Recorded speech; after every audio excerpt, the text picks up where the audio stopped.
지옥을 줄 테니 내 아들 인생에서 사라져다오. 핏기 하나 없이 죽음을 앞두고 내뱉은 시어머니의 그 말에 30년을 참아왔던 제 인생이 한순간에 무너져 내렸습니다. 그 모진 서움을 겪어가며 어떻게 지나왔는데 갑자기 이혼이라니 도저히 이해할 수 없었습니다. 저는 도대체 뭘 위해 여기까지 온 걸까요? 하지만 그 다음에 이어진 충격적인 말에 저는 이야기 시작 전에 무료로 가능하신 구독과 좋아요 눌러주시면 새로운 감동 이야기를 가장 먼저 만나보실 수 있습니다. 그 끔찍한 날이 오기 전까지 제 하루는 늘 제빛 안개 속을 걷는 것 같았습니다. 새벽 4시 반, 도시의 모든 소음이 잠들고 오직 낡은 냉장고의 모터 소리만이 희미하게 울리는 시간. 저는 어김없이 눈을 떴습니다. 잠을 자도 잔 것 같지 않은 찌부둥한 몸을 억지로 일으켜 세우는 것이 제 하루의 첫 번째 의식이었습니다. 뼈마디 마디가 비명을 지르는 것 같았지만 신음소리 한 번 내지 않고 조용히 이불을 개었습니다. 옆에서 새근새근 잠든 남편이 깰까, 벽 너머의 시어머니가 시끄럽다, 타박할까. 제 모든 움직임은 그림자처럼 소리가 없었습니다. 부엌으로가 가장 먼저 하는 일은 남편의 약을 챙기는 것이었습니다. 혈압약과 함께 매일 아침 저녁으로 먹어야 하는 작은 신경 안정제. 저 약들이 없으면 남편은 금세 불안한 눈빛으로 손톱을 물어뜯기 시작했습니다. 한때는 누구보다 튼튼하고 자신감 넘치던 사람이었습니다. 작은 인테리어 가게를 차려 밤낮 없이 일하며 제 손에 굳은 살 박이는 걸 세상에서 가장 속상해하던 남자였습니다. 하지만 그 성실함이 무색하게 믿었던 동업자의 배신으로 가게는 문을 닫고 빚더미에 올라앉았습니다. 그날 이후 남편은 무너졌습니다. 세상 밖으로 나가는 것을 두려워했고 낯선 사람의 목소리만 들어도 식은땀을 흘리는 사람이 되었습니다. 여보, 약 먹을 시간이에요. 저는 정성껏 끌린 누룽지를 쟁반에 받쳐들고 남편의 방문을 조심스럽게 열었습니다. 남편은 제 목소리에 화들짝 놀라며 몸을 일으켰습니다. 그 모습에 또다시 가슴 한쪽이 시큼거렸습니다. 벌써 일어났어, 조금 더 자지. 남편은 제 손에서 쟁반을 받아들며 부스한 제 머리를 다정하게 쓸어 넘겨주었습니다. 저를 바라보는 눈빛에는 늘 미안함과 고마움이 가득했습니다. 당신 고생시키는 것도 미안한데 잠이라도 푹 자고 일어나지 그랬어. 그 말 한마디, 그 손길 하나에 지난밤의 고단함과 설움이 거짓말처럼 녹아내리는 것 같아. 저는 애써 환하게 웃어 보였습니다. 이 사람의 이 다정함 하나 때문에 저는 이 지옥 같은 현실을 버텨내고 있는지도 모릅니다. 괜찮아요. 얼른 먹고 기운 차려요. 바로 그때였습니다. 마치 이 순간을 저주하기라도 하려는 듯이 안방문이 거칠게 벌컥 열리며 시어머니가 나타났습니다. 잠이 덜 깬 부스한 모습이었지만 그 눈빛만은 독사의 눈처럼을 퍼렇게게 번뜩였습니다.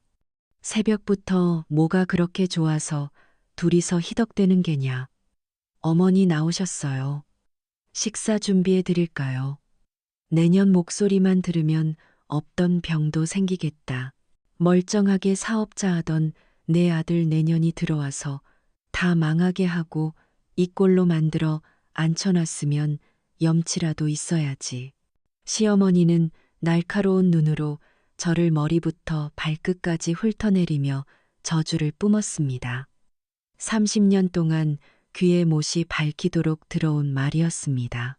남편의 사업 실패도 그로 인한 마음의 병도 이 집안의 모든 불행은 전부 볶는 며느리인 제 탓이었습니다.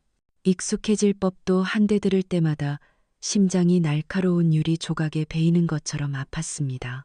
쟁반을 든 제 손이 부끄러움과 분함으로 잘게 떨려왔고 애써 지었던 미소는 산산조각나 얼굴 근육이 딱딱하게 굳었습니다. 어머니 제발 그만하세요. 이 사람이 뭘 잘못했다고 아침부터 그러세요. 남편이 저를 감싸려 힘없는 목소리를 냈지만 그것은 오히려 불에 기름을 붓는 격이었습니다. 내가 뭘 알아? 저 여우 같은 년한테 홀려서 내 인생이 어떻게 망가졌는지 아직도 몰라. 순진에 빠져가지고는 시어머니는 에이 빌어먹을 하는 상소리와 함께 다시 방으로 들어가 문을 쾅 닫아버렸습니다. 남편은 어쩔 줄 몰라 하며 제 눈치만 살폈습니다. 여보, 미안해. 어머니가 나 때문에 더 그러시는 거야. 저는 아무 말 없이 고개를 저었습니다. 괜찮다는 말은 거짓말이었고 서운하다는 말은 남편의 가슴에 못을 박는 것 같아 차마 입 밖으로 낼 수 없었습니다. 그저 묵묵히 남편의 식사를 마저 돕고 빈 그릇을 들고 부엌으로 나왔습니다. 설거지를 하는 내내 등 뒤에서는 시어머니 방에서 들려오는 아침 드라마 소리가 시끄럽게 울렸습니다. 저 드라마 속 며느리는 어떤 삶을 살고 있을까? 헛된 생각을 잠시 해보았습니다. 제 직장은 동네 상가 지하에 있는 작은 허름한 식당이었습니다. 퀴퀴한 곰팡내와 뜨거운 음식물 쓰레기, 냄새가 뒤섞인 그곳에서 저는 하루 12시간씩 쉴 틈 없이 몸을 움직였습니다. 손님들의 비위를 맞추고 무거운 뚝배기를 나르고 취객들의 행패를 모른 척 넘기며 상을 닦고 마감 시간이 되면 허리가 끊어질 듯한 고통을 참으며 바닥을 쓸었습니다. 남편의 약값과 한 달에 수십만 원씩 나가는 병원비, 그리고 세 식구의 생활비를 벌기 위해서는 억척같이 일하는 수밖에 없었습니다. 어서와 정숙 씨, 또 밤새 잠 못 잤구나. 눈이 쾌하네. 그러다 큰일 나. 식당 사장님의 걱정 어린 말에 저는 그저 먹게 웃어 보일 뿐이었습니다. 괜찮아요, 사장님. 하는 제 목소리가 저 자신에게도 거짓말처럼 들렸습니다.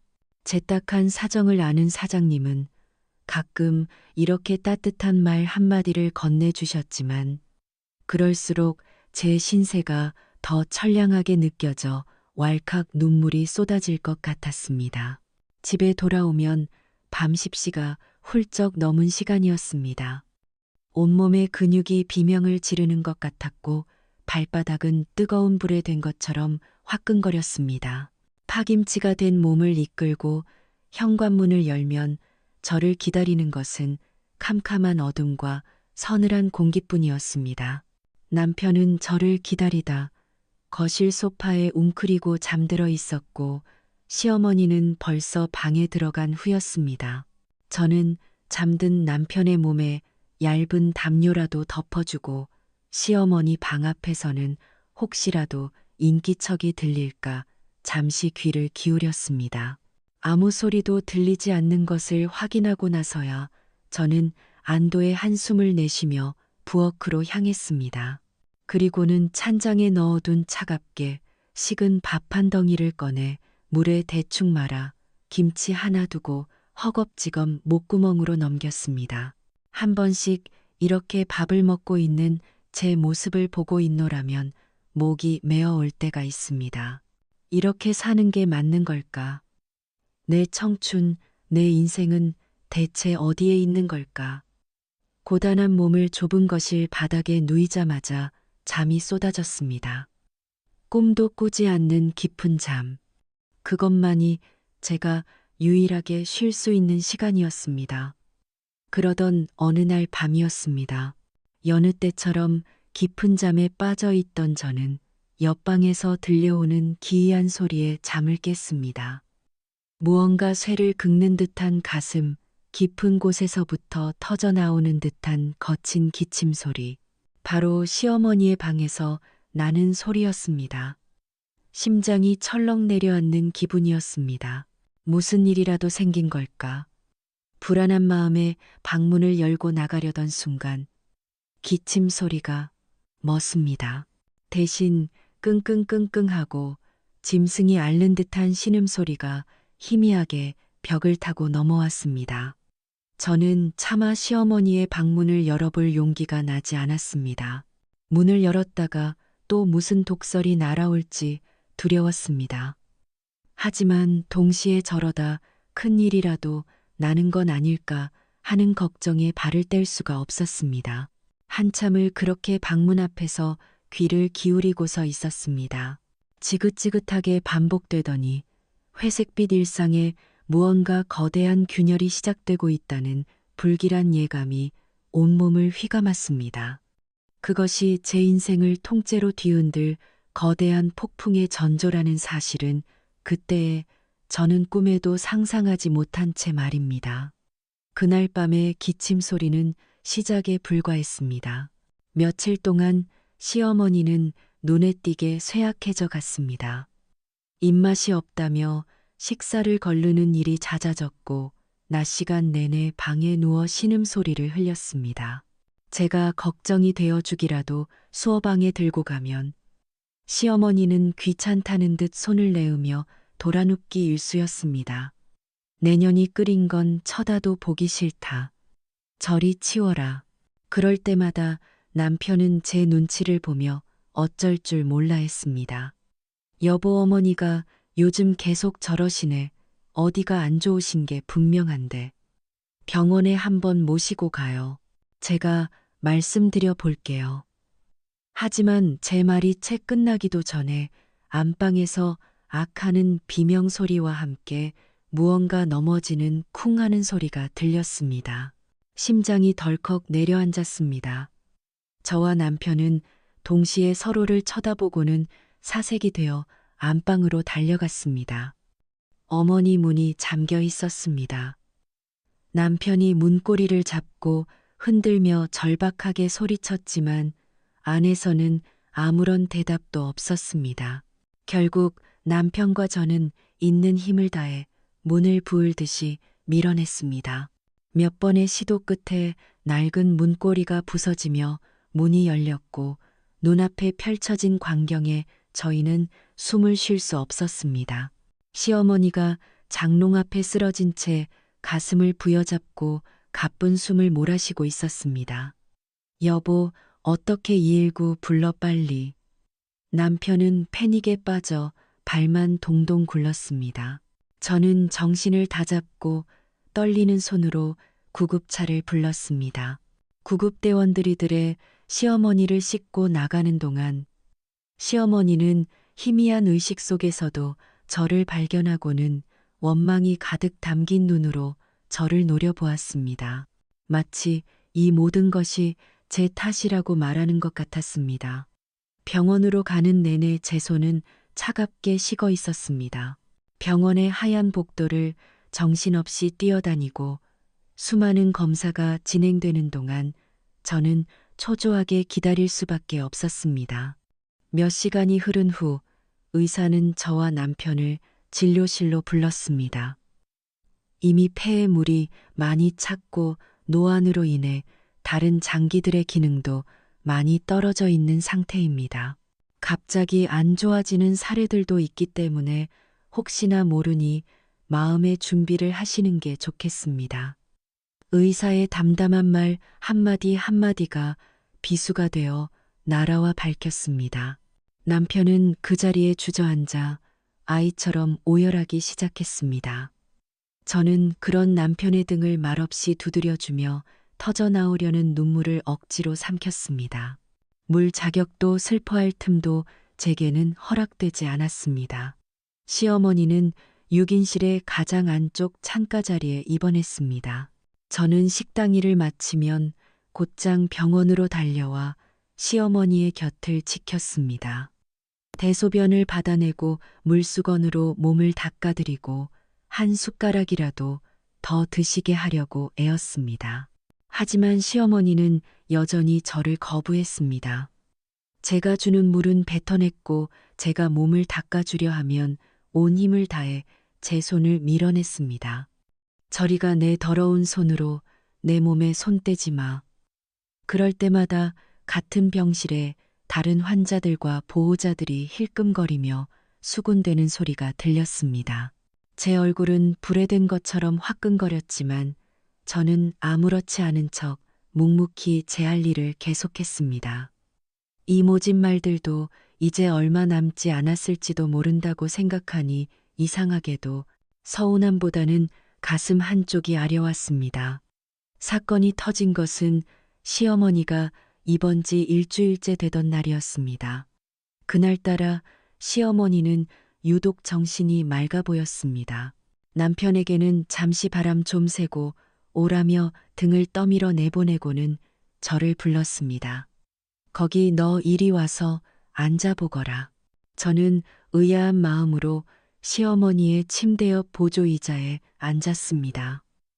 시어머니는 한참 동안이나 창밖을 바라보며 아무 말이 없었습니다. 어색한 침묵이 병실을 가득 채웠고 오직 시어머니의 약한 숨소리와 기계의 규칙적인 신호음만이 들려왔습니다. 한참 만에 시어머니는 앙상한 손을 들어 침대 옆 작은 서랍장을 가리켰습니다. 저기 저 서랍 좀 열어봐라. 제가 서랍을 열자 그 안에는 낡은 손수건에 곱게 쌓인 통장 하나가 들어 있었습니다. 세월의 흔적이 묻어나는 표지가 누게 바른 통장이었습니다. 그거 이리 다오. 저는 통장을 꺼내 시어머니에게 건넸습니다. 시어머니는 떨리는 손으로 통장을 받아들고는 한참을 말없이 쓰다듬었습니다. 그러고는 제 얼굴을 똑바로 쳐다보며 제 평생 잊을 수 없는 말을 내뱉었습니다. 이거 10억이다. 내 시아버지가 목숨하고 바꾼 돈이다. 저는 무슨 말인지 몰라 어리둥절한 표정으로 시어머니를 바라보았습니다. 시어머니는 그런 저를 비웃듯 차가운 미소를 지으며 말을 이었습니다. 내가 평생 안 쓰고 아껴둔 돈이다.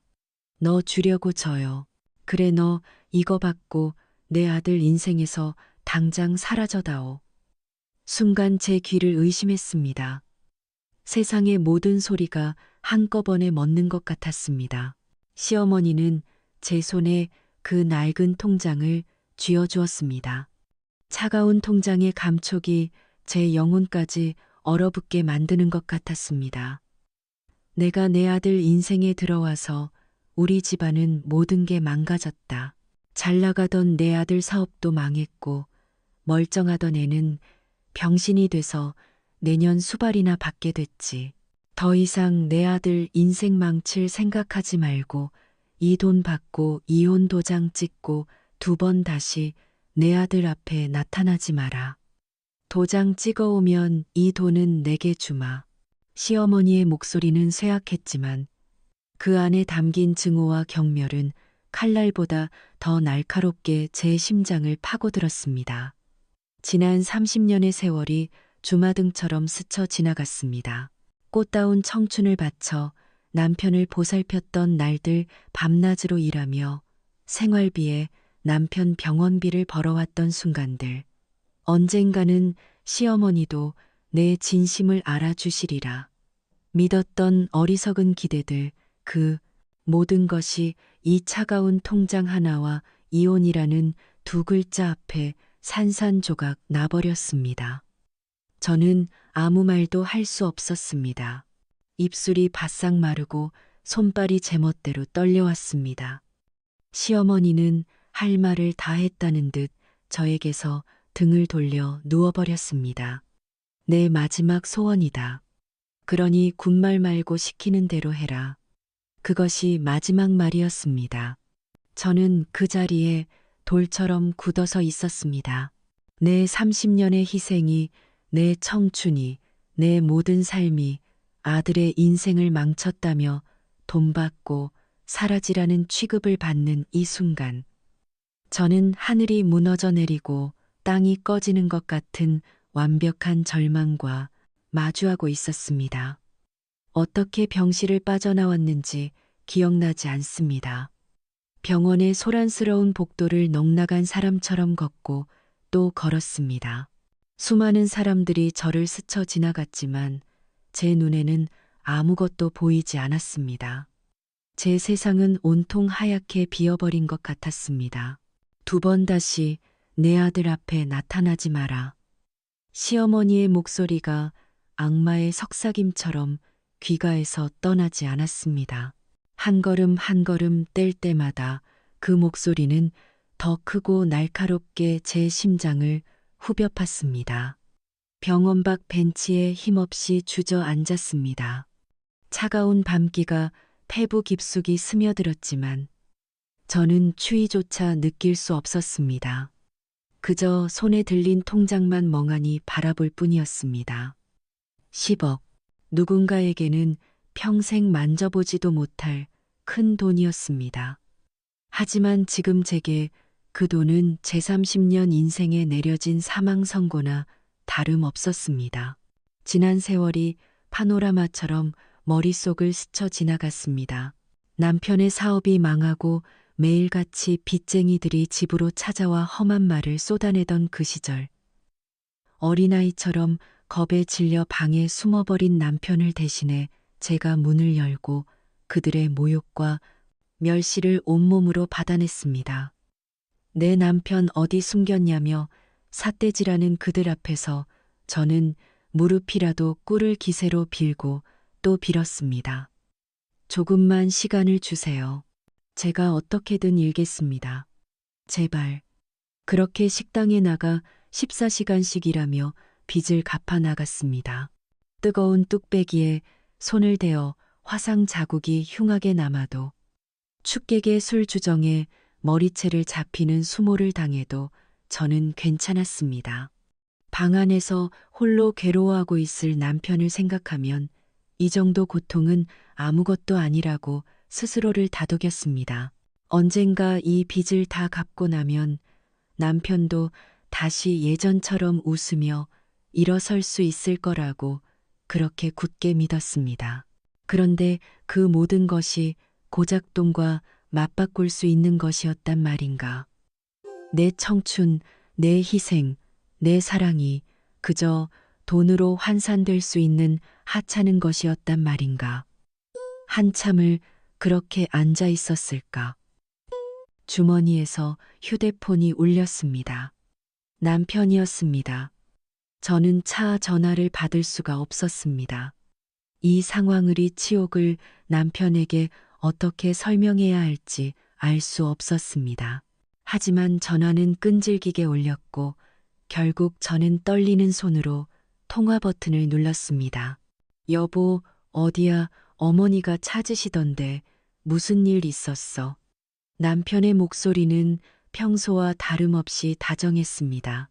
그 다정함이 지금 이 순간에는 칼날이 되어 제 가슴을 더욱 아프게 찔렀습니다.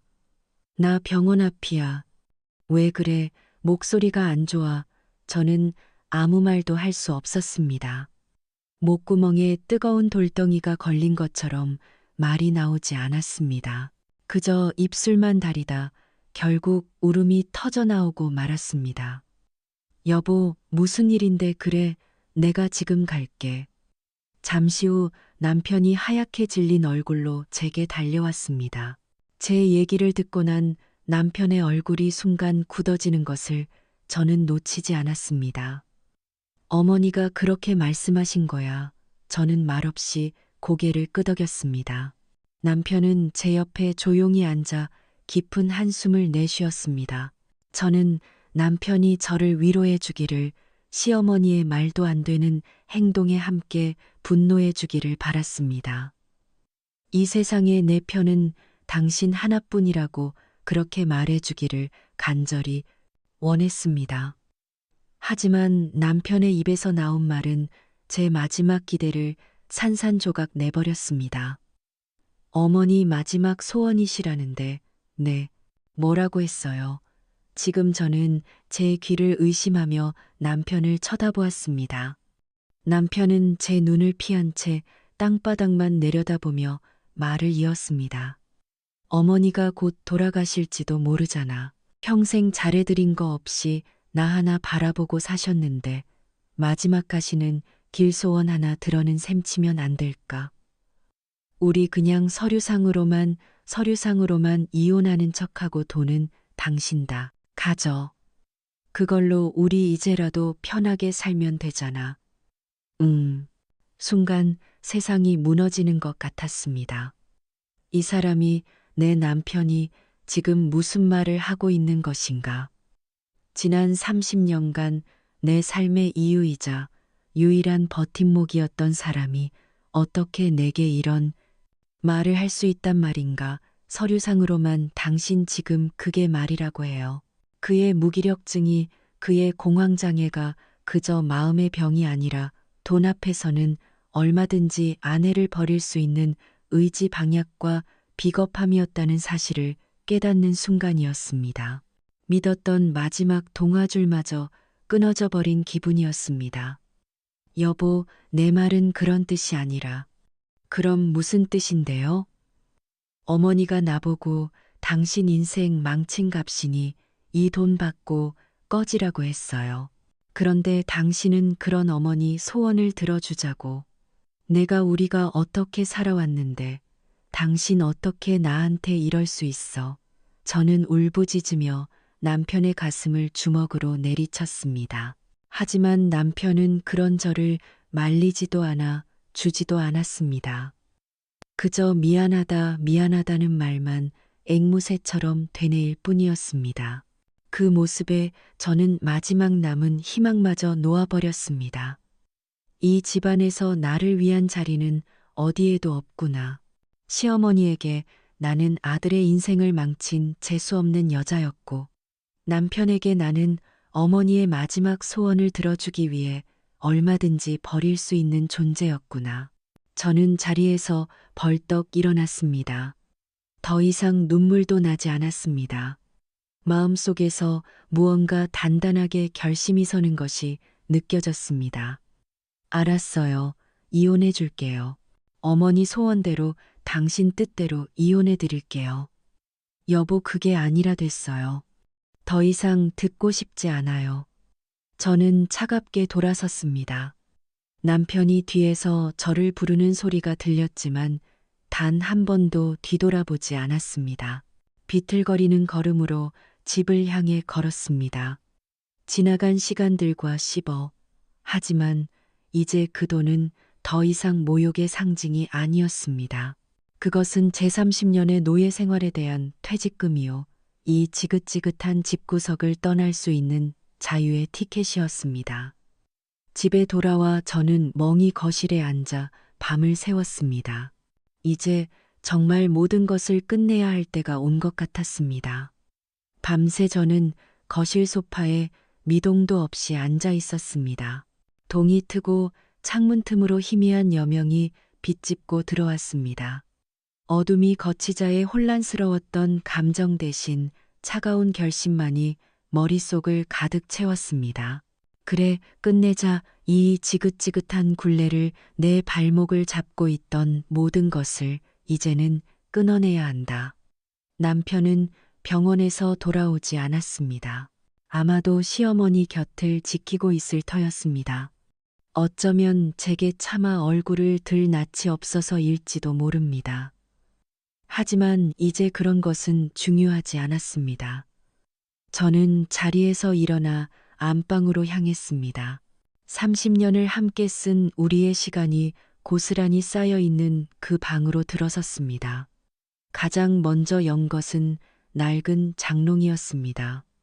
제 옷까지 몇 개를 꺼내기 위해서였습니다. 하지만 장롱문을 여는 순간 제 눈에 들어온 것은 남편의 낡은 양복들이었습니다. 사업을 할 때 입었던 그의 젊음과 희망이 담겨 있던 옷들. 사업이 망한 후로는 단 한 번도 꺼내 입지 않아 조명 냄새만 희미하게 배어 있는 그 옷들을 보니 또다시 마음이 흔들리는 것 같았습니다. 아니야, 이정숙, 정신 차려.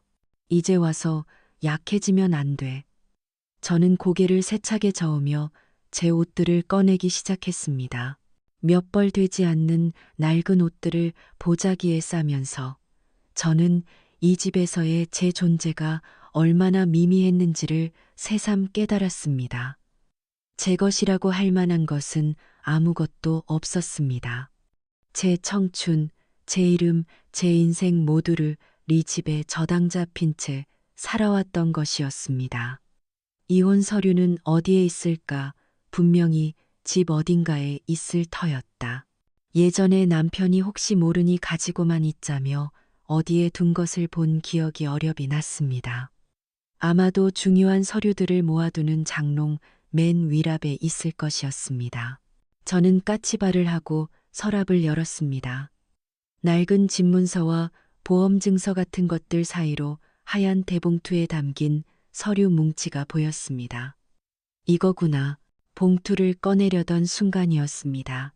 그 아래에 다른 서류들과는 어울리지 않는 빳빳한 대학병원 이름이 찍힌 노란색 서류 봉투 하나가 굽겨지듯 숨겨져 있는 것을 발견했습니다.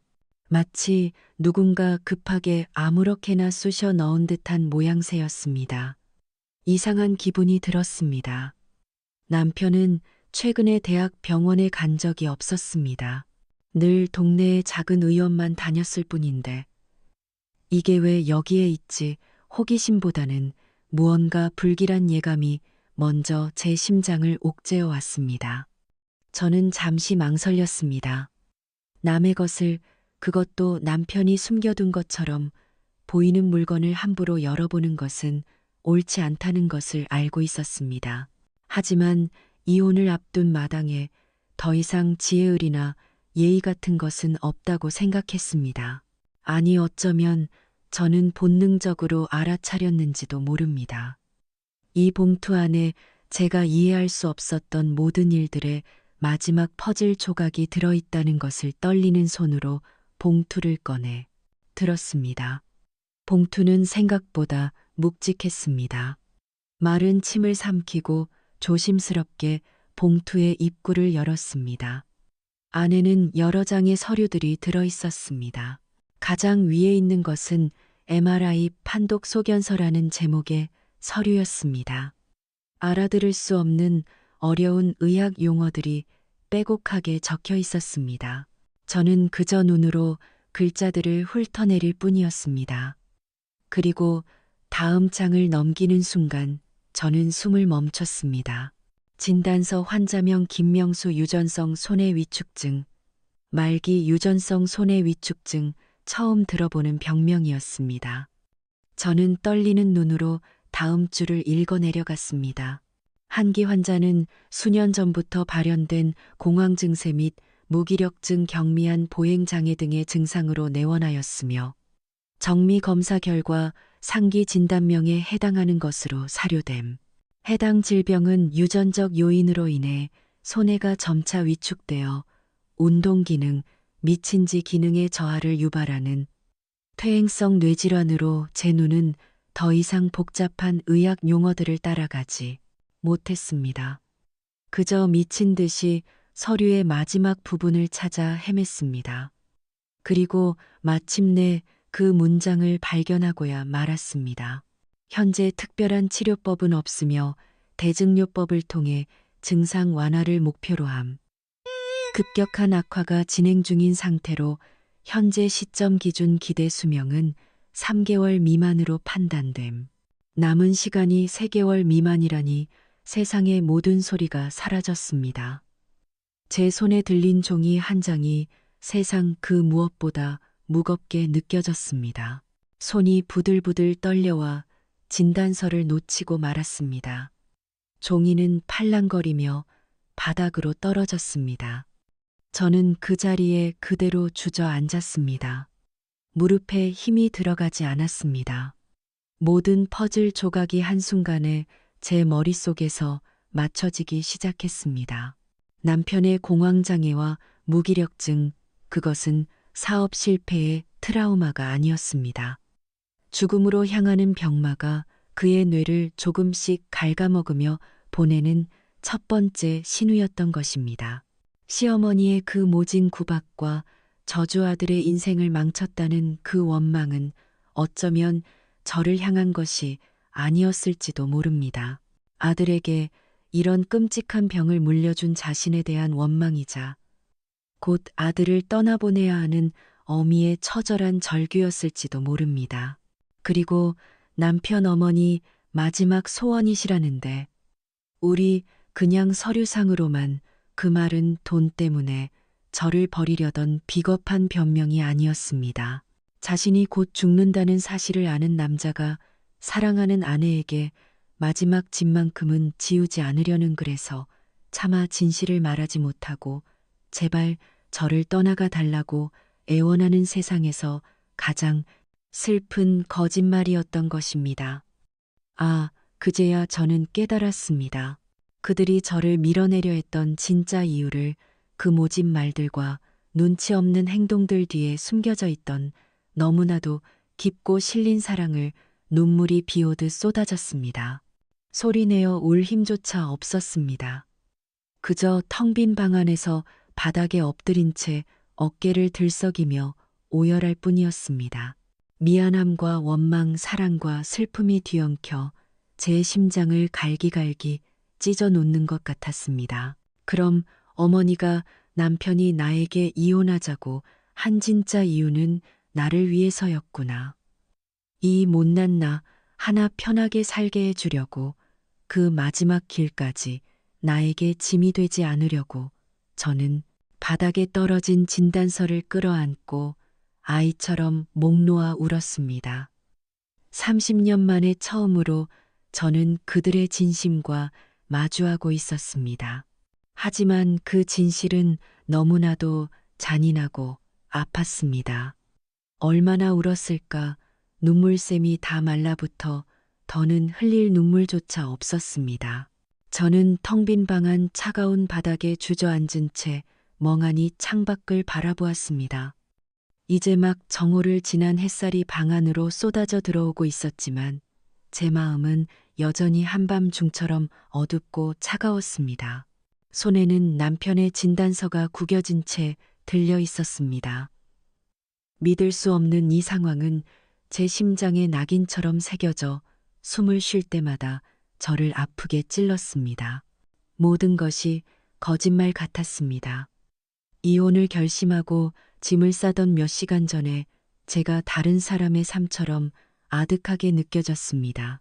배신감과 분노로 들이턴 제 마음은 이제 그들을 향한 미안함과 가슴 미어지는 슬픔으로 가득 차 있었습니다. 바보 같은 이정숙, 그것도 모르고 평생 당신들을 원망만 했구나. 저는 자리에서 일어났습니다. 비틀거리는 몸을 겨우 가누고 화장실로 들어가 찬물로 얼굴을 씻었습니다. 거울 속에 비친 제 모습은 낯설기 짝이 없었습니다. 퉁퉁 부은 눈피기 없이 하얗게 질린 입술, 얼룩덜룩한 눈물 자국. 하지만 그 초라한 모습 속에서 제 눈빛은 이전과는 다르게 단단해져 있었습니다. 가야 한다. 가서 우선은 만나야 한다. 저는 남편의 진단서를 곱게 접어 주머니 깊숙이 넣었습니다. 그리고 집을 나섰습니다. 발걸음은 망설임 없이 병원으로 향하고 있었습니다. 이전처럼 도망치듯 혹은 복수심에 불타서가 아니었습니다. 이제는 알아야 했습니다. 그 모진 말들 뒤에 숨겨진 진짜 마음을 제 눈으로 직접 확인해야만 했습니다. 병원 복도를 걷는 내내 지난 시간들이 머릿속에서 되감 내년 목소리만 들으면 내 아들 기운이 다 빠져나가는 것 같다. 그것은 저에 대한 증가 아니었습니다. 아들의 기운이 매일같이 빠져나가는 것을 지켜봐야만 하는 어미의 공포였을 겁니다. 내가 내 아들 인생에 들어와서 우리 집안은 모든 게 망가졌다. 그것은 저를 향한 원망이 아니었습니다. 아들에게 죽음의 병을 물려준 자신을 향한 찢어지는 것 같은 자책이었을 겁니다. 이거 받고 내 아들 인생에서 당장 사라져다오. 그것은 저를 내쫓으려는 악의가 아니었습니다. 며느리의 남은 인생마저 아들의 마지막 길에 함께 묻어버릴 수 없다는 어미의 마지막 발버둥이었을 겁니다. 한 걸음 한 걸음 시어머니의 병실로 다가갈수록 그동안 제가 원망이라 믿었던 모든 말들이 사실은 슬픔의 다른 이름이었다는 것을 깨달았습니다. 그 깨달음은 칼날이 되어 이미 너덜너덜해진 제 심장을 다시 한번 돌려내는 것 같았습니다. 병실 문 앞에 섰습니다. 문틈으로 남편의 목소리가 희미하게 들려왔습니다. 어머니 정수기한테 너무 심하게 말씀하신 거 아니에요. 그 사람 갑자기 떠나버리면 어쩌시려고요. 끝까지 그렇게 모질게 하셔야겠어요. 그럼 잘 됐지. 그대로 보다리 싸서 나갔으면 더 좋고 너는 그깟 계집 하나 나갔다고 어미 앞에서 그 모양이냐. 시어머니의 목소리는 여전히 칼날 같았습니다. 저는 깊게 숨을 들이마시고 병실 문을 열고 안으로 들어섰습니다. 저와 눈이 마주친 남편의 얼굴이 하얗게 질렸습니다. 그는 자리에서 벌떡 일어나 제게 다가오려다 이내 어쩔 줄 모르고 그 자리에 멈춰섰습니다.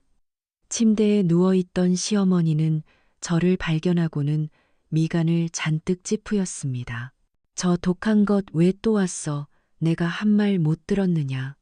저는 아무 말 없이 시어머니의 침대 곁으로 다가갔습니다. 그리고는 보조의자에 조용히 앉았습니다. 제 예상 밖의 행동에 시어머니와 남편 모두 당황한 기색이 역력했습니다. 어머니 제가 입을 열자 시어머니는 귀찮다는 듯 눈을 감아버렸습니다. 들을 말 없다. 당장 내 눈앞에서 사라지지 못해.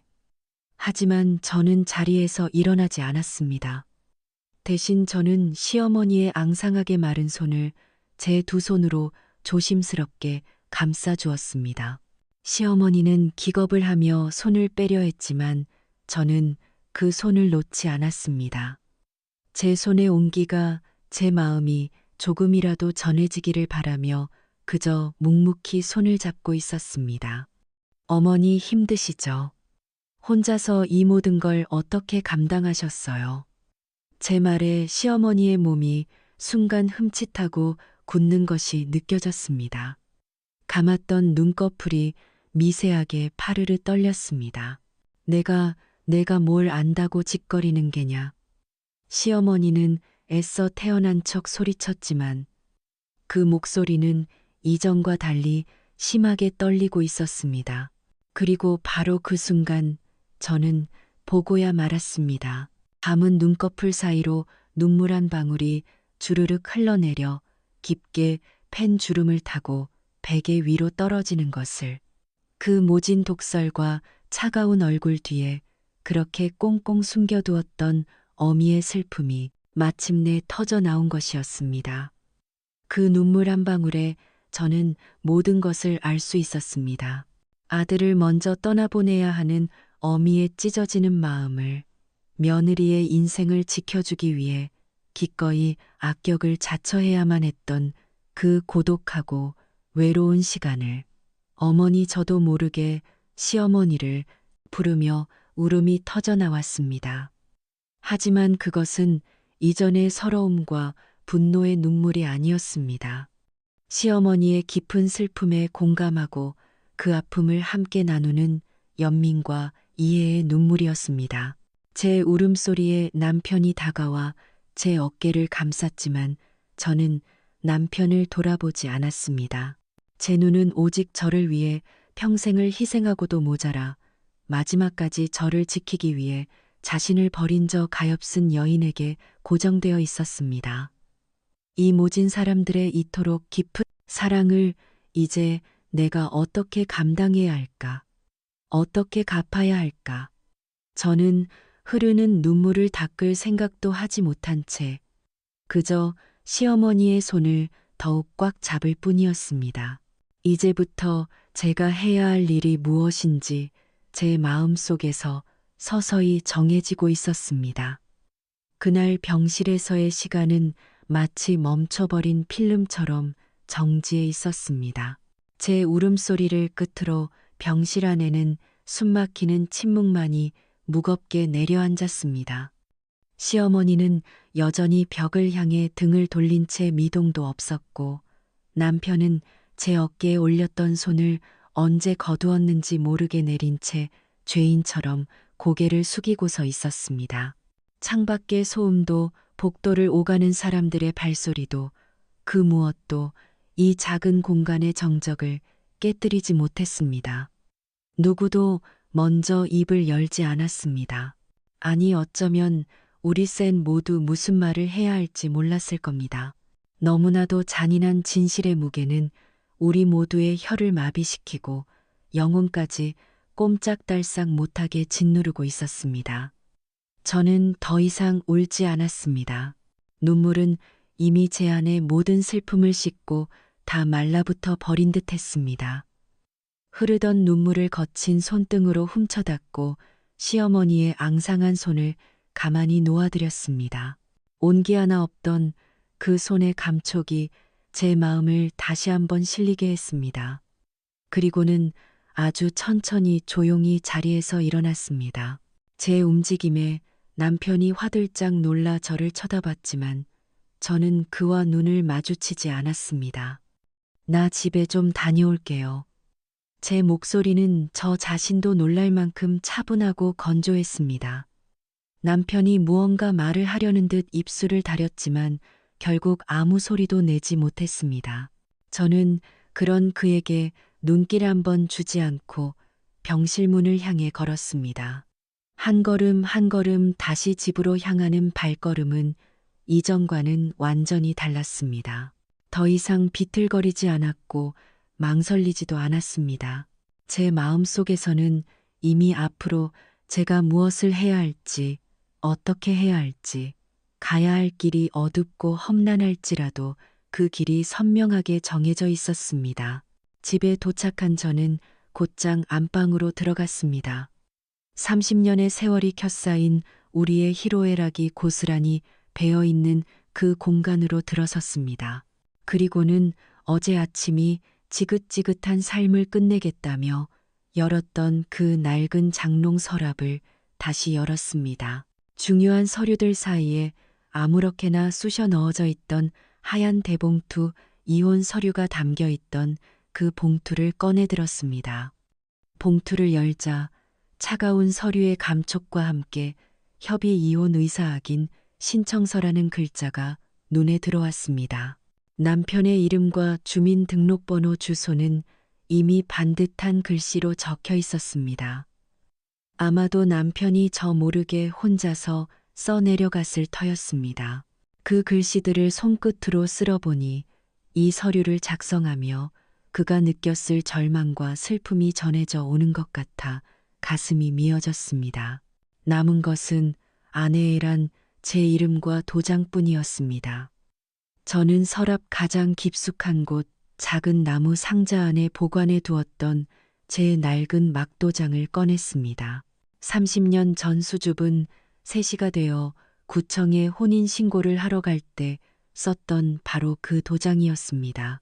도장을 손에 쥐자 지난 세월의 무게가 고스란히 느껴지는 것 같았습니다.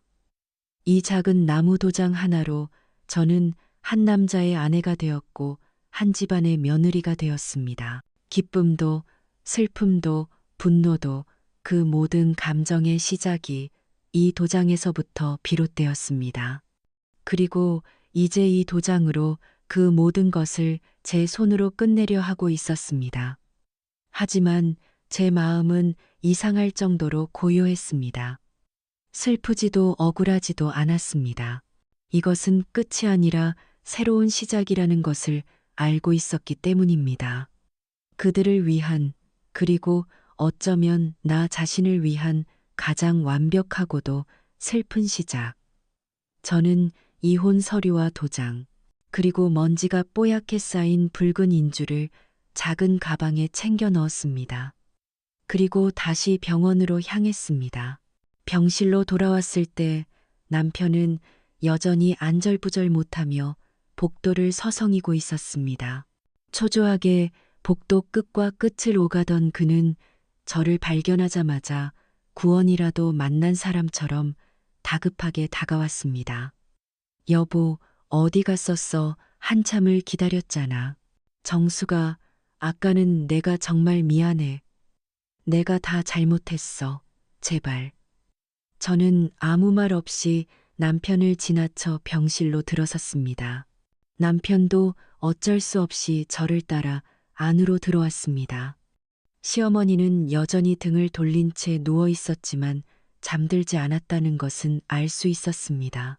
팽팽하게 긴장된 그 등에서 시어머니의 복잡하고 혼란스러운 마음이 고스란히 느껴졌습니다. 저는 시어머니의 침대 옆 탁자 위에 제가 가져온 하얀 봉투를 조용히 올려놓았습니다. 탁하고 봉투가 탁자에 닿는 작은 소리에도 남편은 숨이 멎는 것이 느껴졌습니다. 시어머니도 천천히, 아주 천천히 낡고 삐걱거리는 기계처럼 몸을 돌려 저를 바라보았습니다.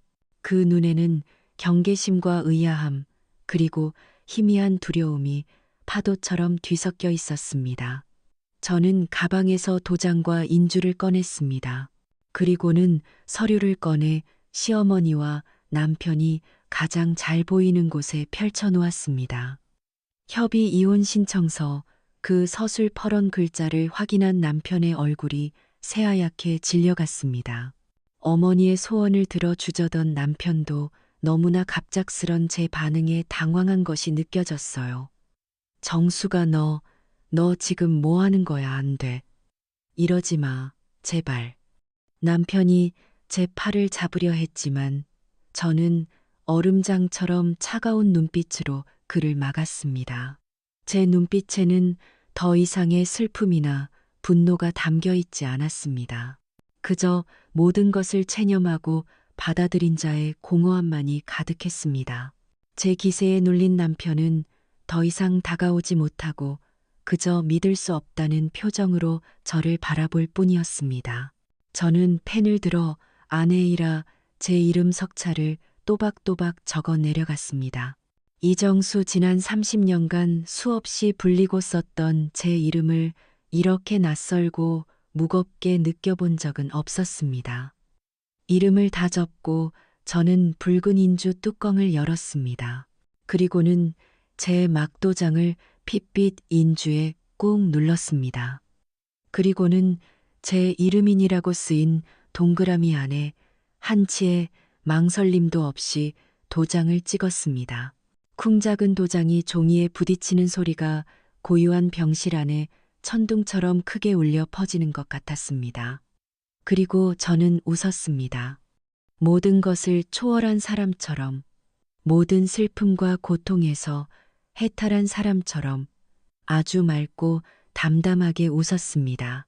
제 웃음소리에 시어머니와 남편은 귀신이라도 본 사람들처럼 경악한 표정을 지었습니다. 그들의 얼굴에는 당혹감과 혼란, 그리고 주체할 수 없는 미안함과 슬픔이 뒤엉켜 있었습니다.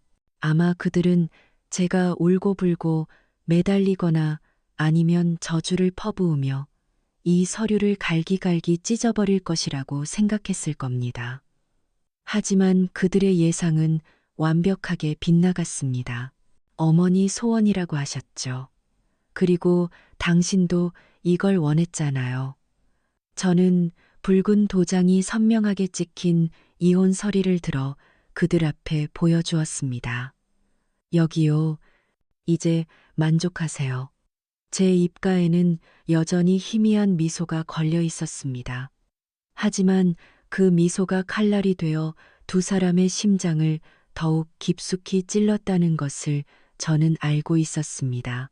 그들의 눈동자가 하염없이 흔들렸습니다. 그들은 저에게 아무 말도 하지 못했습니다.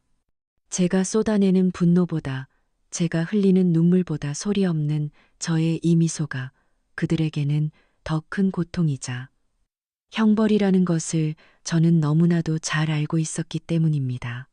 이제 저와 이 사람 법적으로는 아무 관계도 아니에요. 그렇죠.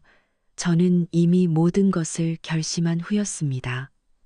남편의 남은 3개월, 그 시간을이 세상에서 가장 아름답고 행복한 시간으로 만들어주기로. 그리고 그 시작은 그들이 그토록 원했더니 이혼이라는 이름의 거짓된 종착에서부터 시작되어야만 했습니다. 그래야만 그들이 저에 대한 마지막 미안함과 부채감을 덜고 제게 기꺼이 남편의 마지막을 맡길 수 있을 테니까. 이것이 제가 그들의 깊고 아픈 사랑에 답하는 저만의 방식이었습니다. 병실 안의 공기는 마치 한겨울의 살얼음판 같았습니다. 제 손에 들린 이혼 서류 한 장이 세상 그 무엇보다 무거운 추가 되어 우리 셋을 옴짝달싹 못하게 짓누르고 있었습니다. 제 웃음소리는 이미 머지만 그 여운은 여전히 병실 안에 섬뜩하게 남아 두 사람을 하리고 있는 듯 했습니다. 시어머니와 남편은 마치 약속이라도 한 듯 너희 나간 표정으로 저와 제 손에 들린 서리를 번갈아 쳐다볼 뿐이었습니다. 얼마나 지났을까 침묵을 깬 것은 시어머니였습니다. 이리오. 시어머니는 저를 향해 앙상한 손을 내밀었습니다. 그 목소리는 물기를 머그은 듯 희미하게 떨리고 있었습니다. 저는 말없이 다가가 제 손으로 직접 도장을 찍은 그 이혼 서류를 시어머니의 손에 쥐어주었습니다. 시어머니는 서류를 받아들고 한참 동안이나 그 위에 찍힌 제 이름과 붉은 도장을 내려다 보았습니다.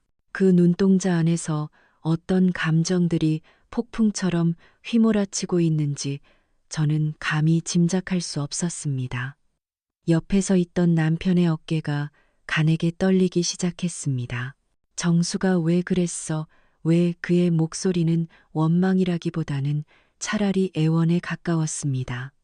제가 저지른 이 잔인한 순종을 제발 되돌려 달라고 비는 아이의 울음소리 같았습니다. 하지만 저는 더 이상 그를 돌아보지 않았습니다. 제 시선은 오직 한 손에는 이혼 서리를, 다른 한 손으로는 가슴을 부여잡고 있는 시어머니에게 고정되어 있었습니다. 이제 됐느냐? 이게 내가 원하던 것이었어. 시어머니는 이혼 서류를 손을 떨면서도 애써 제게 독한 말을 내뱉었습니다. 하지만 그 말에는 더 이상 이전과 같은 힘이 실려 있지 않았습니다. 오히려 그 말의 칼끝은 저를 향하는 것이 아니라 자기 자신을 향하고 있는 것처럼 보였습니다. 저는 대답 대신 시어머니의 침대 옆 서랍장으로 다가갔습니다. 그리고는 그 안에 들어있던 낡은 손수건에 쌓인 통장을 꺼내 들었습니다. 10억, 제 30년 인생의 값이자 한 남자의 목숨 값이며 며느리를 지키려던 한 어미의 눈물겨운 유산이었습니다. 이거 이제 제 것이죠. 저는 시어머니와 남편 앞에서 보란 듯이 통장을 흔들어 보였습니다. 제 행동에 남편이 기겁하며 소리쳤습니다. 정수가 제발 그만해.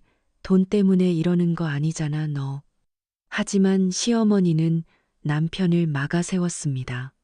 그래 내 것이다. 이제 그 돈 가지고 두 번 다시 우리 앞에 나타나지 마라. 더는 우리 아들 인생 어지럽히지 말고 어서 꺼져. 시어머니는 마지막 남은 힘까지 쥐어써자 내 제게 악을 썼습니다. 하지만 저는 그 말에 조금도 동요하지 않았습니다. 오히려 저는 그 통장을 들고 시어머니에게 한 걸음 더 가까이 다가갔습니다.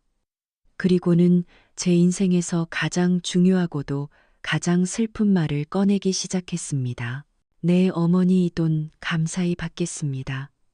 저는 통장을 제품 안에 소중히 끌어안았습니다.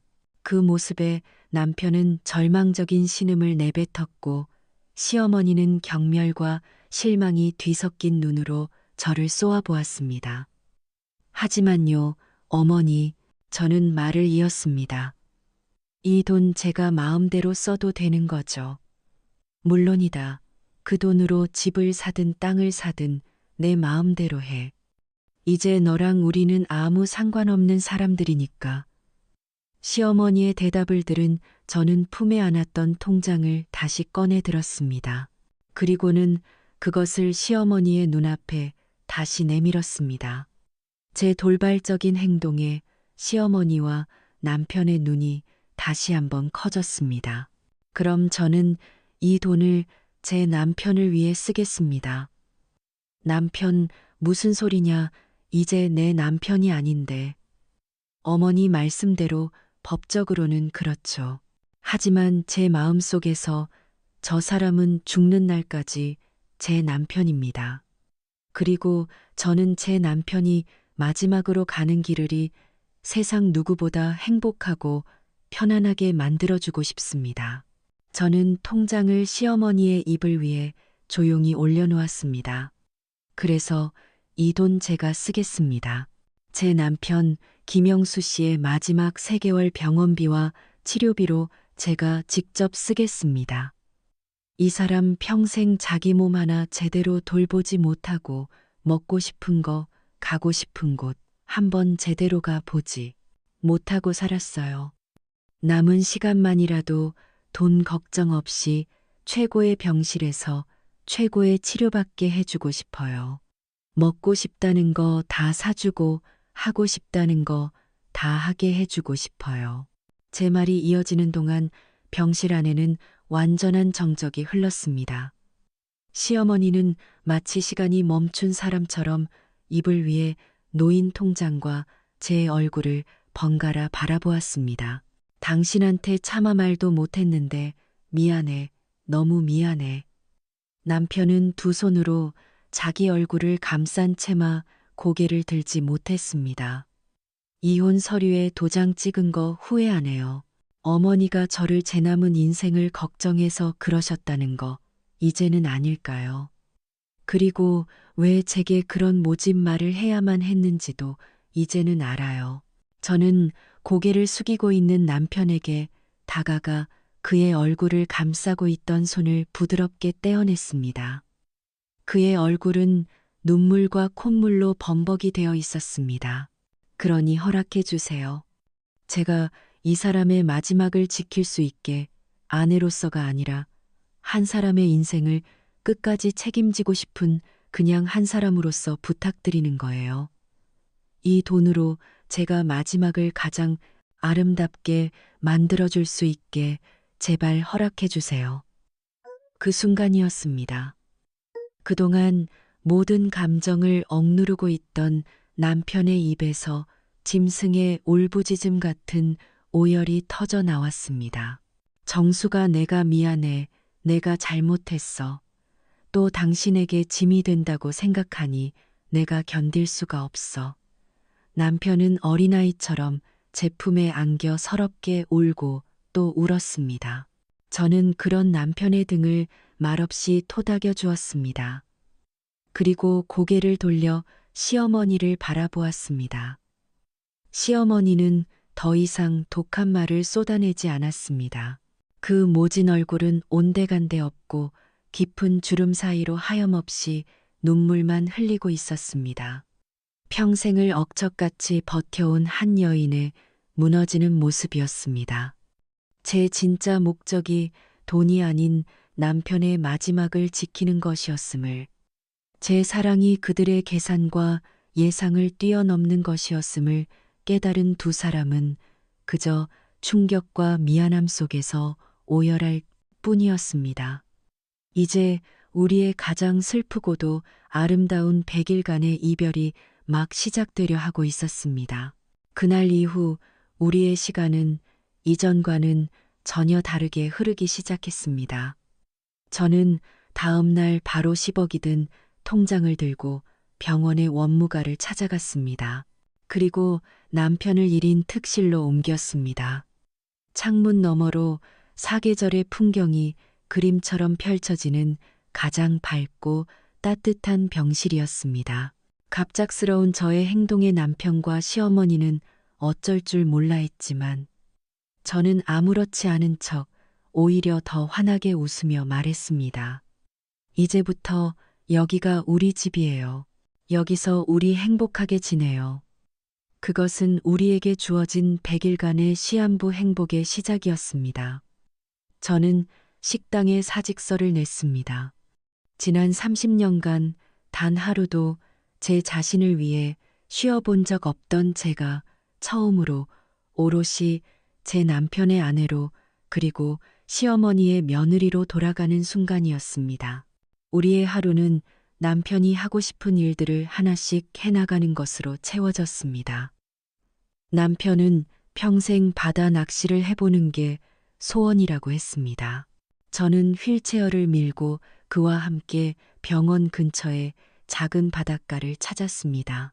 낚싯대를 들이우고 파도 소리를 들으며 우리는 아무 말 없이 서로의 어깨에 기댄 채 한참을 앉아 있었습니다. 물고기는 한 마리도 잡지 못했지만 남편의 얼굴에는 평생 보지 못했던 평온한 미소가 걸려 있었습니다. 어느 날은 남편이 제게 수줍게 말했습니다. 여보, 나 스테이크라는 거 한번 먹어보고 싶어. 텔레비전에서 보면 다들 칼질하면서 먹던데 그게 무슨 맛일까? 저는 그 길로 가장 좋은 레스토랑에 연락해 사정을 얘기하고 최고의 스테이크를 병실로 가져왔습니다. 서툰 솜씨로 칼질을 하며 아이처럼 눈을 동그랗게 뜨고 고기를 맛보는 남편의 모습을 저는 눈에 새기듯 가만히 담았습니다. 한 조각을 떼어 제 입에 넣어주며 맛있다. 정말 맛있다고 말하는 그를 보며 저는 웃고 있었지만 마음속으로는 울고 있었습니다. 이렇게 소박한 행복을 왜 더 일찍 안겨주지 못했을까 하는 미안함 때문이었습니다. 시어머니도 변하기 시작했습니다. 더 이상 제게 독서를 퍼붓지 않았습니다. 제가 남편을 위해 무언가를 할 때마다 그저 말없이 저를 지켜볼 뿐이었습니다. 그러던 어느 날 제가 남편의 머리를 감겨주고 있을 때였습니다. 시어머니가 제게 다가와 제 손에 있던 수건을 조용히 가져갔습니다. 이리요. 이제 내가 아마 저는 말없이 자리를 비켜주었습니다. 시어머니는 서툰 솜씨로 하지만 세상에서 가장 정성스러운 손길로 아들의 머리를 닦아주기 시작했습니다. 그 모습을 바라보며 저는 깨달았습니다. 우리 세 사람은 이제 시어머니와 며느리, 남편이라는 이름 대신 서로의 아픔을 보듬어주는 그냥 가족이 되어 가고 있다는 것을. 시간은 속절없이 흘렀고 남편의 상태는 하루가 다르게 나빠졌습니다. 말을 하는 것도 음식을 삼키는 것도 힘들어 했습니다. 하지만 남편은 단 한 번도 인상을 찌푸리거나 고통을 호소하지 않았습니다. 오히려 제 손을 잡고 희미한 미소를 지어 보일 뿐이었습니다. 그 미소가 괜찮다. 나는 지금 정말 행복하다고 말하는 것 같아. 저는 더 가슴이 아팠습니다. 그리고 운명의 그날이 왔습니다. 그날따라 남편은 유독 정신이 맑았습니다. 저와 시어머니를 차례로 자신의 곁에 앉게 했습니다. 그리고는 마지막 남은 힘을 다해 아주 작은 목소리로 말했습니다. 어머니 죄송해요.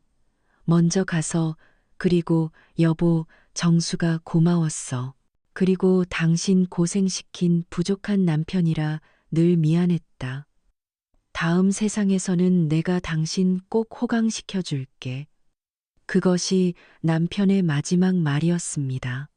제 손을 꼭 잡은 채 남편은 평생의 고통을 모두 내려놓고 가장 평화로운 얼굴로 조용히 눈을 감았습니다.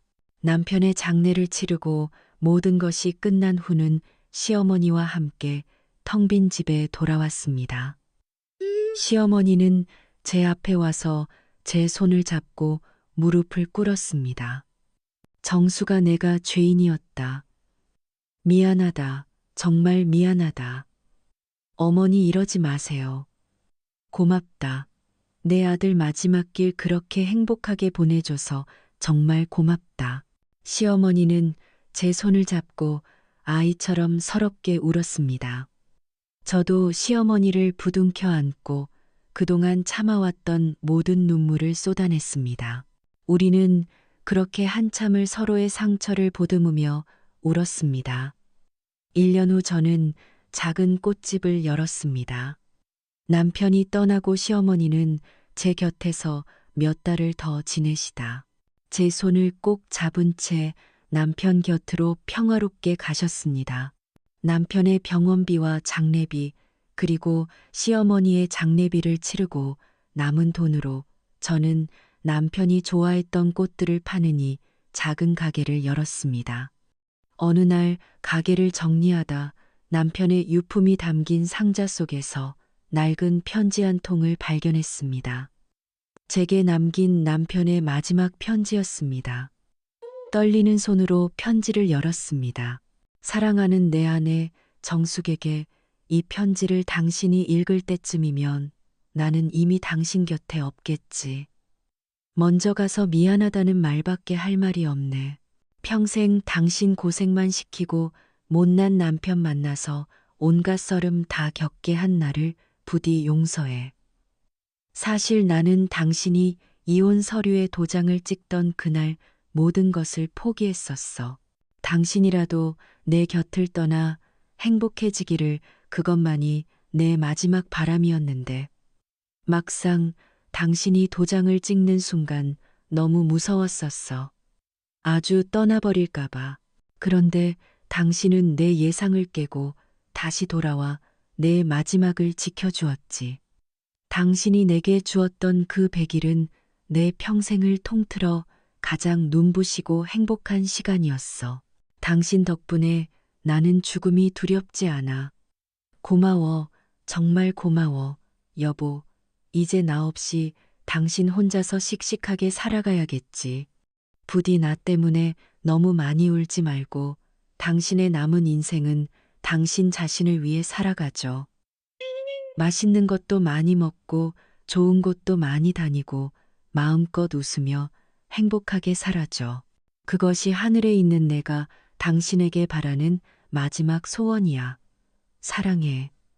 내 아내 정수가 영원히 편지를 다 읽고 저는 참았던 눈물을 터뜨렸습니다. 하지만 그것은 슬픔의 눈물만은 아니었습니다. 고마움과 그리움, 그리고 따뜻한 사랑이 담긴 눈물이었습니다. 저는 편지를 가슴에 품고 창밖의 파란 하늘을 바라보았습니다. 여보, 보고 있어요. 나 이제 울지 않아요. 당신 말대로 아주 씩씩하게 내 인생을 멋지게 살아갈게요. 고마웠어요. 내 인생의 전부였던 사람. 돌이켜보면 인생은 참 아이러니한 것 같습니다. 가장 깊은 절망 속에서 가장 눈부신 희망을 발견하고 가장 지독한 원망의 끝에서 가장 숭고한 사랑을 깨닫게 되니까요. 시어머니의 모진 말들이 없었다면, 남편의 그 슬픈 거짓말이 없었다면 저는 아마 평생 그들의 진심을 모른 채 원망만 하며 살아갔을지도 모릅니다. 만약 여러분이 제 입장이었다면 어떤 선택을 하셨을까요? 저처럼 그들을 용서하고 그 마지막을 지켜줄 수 있었을까요? 아니면 그들의 배신에 분노하며 뒤돌아섰을까요? 정답은 없겠지요. 하지만 저는 제 선택을 후회하지 않습니다. 사랑이란 어쩌면 이 모든 오해와 상처를 끌어안고 기꺼이 상대의 짐을 함께 짊어지는 것일 테니까요. 저는 이제 남편이 남겨준 추억과 사랑을 가슴에 품고 저의 새로운 인생을 향해 한 걸음 내디뎌 보려 합니다. 언젠가 우리가 다시 만나는 그날나 정말 행복하게 잘 살다 왔어 하고 웃으며 말해줄 수 있도록 말입니다. 한 사람의 현실은 때로 말보다 깊은 침묵으로 전해지고 진짜 사랑은 상처럼 아프게 다가오기도 합니다. 그리고 그 사랑은 때로 너무나 어설픈 방식으로 찾아옵니다. 상처를 주는 말, 외면하는 눈빛, 침묵 속에 떨림까지, 누군가의 그 서툰 사랑도 다시 들여다보면 아주 오래된 진심일지 모릅니다. 당신의 하루가 조금 덜 아프고 조금 더 따뜻해지기를 진심으로 응원합니다. 오늘 이야기 어떠셨나요? 마음에 닿으셨다면 구독과 좋아요 부탁드립니다.